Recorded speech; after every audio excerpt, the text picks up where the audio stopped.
आइए सत्ता में आगे बढ़ते हैं और अरावली पर्वतमाला पर हो रहे हंगामे की बात करते हैं। अरावली की नई परिभाषा को लेकर राजस्थान के कई जिलों में अभी आंदोलन चल ही रहा है। कांग्रेस की तरफ से इस मुद्दे को हवा दी जा रही है। कांग्रेस नेता और पूर्व पर्यावरण मंत्री जयराम रमेश ने कहा कि अरावली मुद्दे पर केंद्र सरकार पूरा सच नहीं बोल रही। इन सारे सवालों के जवाब जानने के लिए हमने पर्यावरण मंत्री भूपेंद्र यादव से बातचीत की। उन्होंने कहा कि अरावली को कोई खतरा नहीं है। अभी अरावली में सिर्फ 0.19% इलाके में ही माइनिंग होनी है। 20% हिस्सा पहले से ही संरक्षित है और आगे भी सभी नियमों का पालन किया जाएगा। उन्होंने विपक्ष पर झूठ फैलाने का आरोप भी लगाया। अरावली पर केंद्र सरकार का पूरा पक्ष इस एक्सक्लूसिव रील में। ऑर्डर का जो डायरेक्शन है मैं तो पैराग्राफ नंबर 50 में है। पहला, अरावली में कोई न्यू माइनिंग लीज नहीं दी जाएगी। नंबर दूसरा, हर जिले का साइंटिफिक माइनिंग मैनेजमेंट प्लान बनेगा।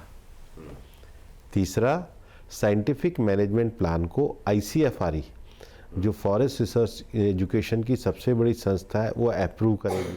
तो अब ये भी कंफ्यूजन है कि इसकी मेजरमेंट एक्चुअली कैसे होगी, क्योंकि दो तरह की बातें हो रही हैं कि एक तो समुद्र तल से ऊंचाई नापने की बात और दूसरे उसके आसपास के टेरेन से जो निचला हिस्सा है उससे नापना। अब आप सुनिए, ये जहां पर माइनिंग देगी केवल उसके लिए है।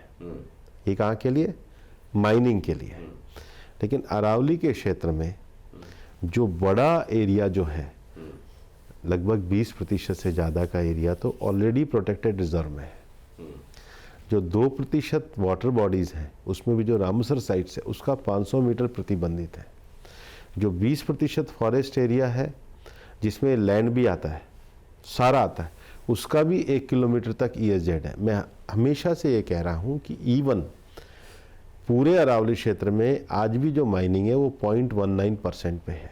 जहाँ तक सरकार की बात है, जजमेंट का आप पैराग्राफ पढ़िए, उसमें उन्होंने सरकार के ग्रीन अरावली इनिशिएटिव को अच्छा बताया है, कमेटी के कार्यों की सराहना करी है। तो इस सब को सर, ये विपक्ष जिस तरीके से हमलावर है, 26 तारीख को जयपुर में एक मार्च निकालने की बात भी की जा रही है।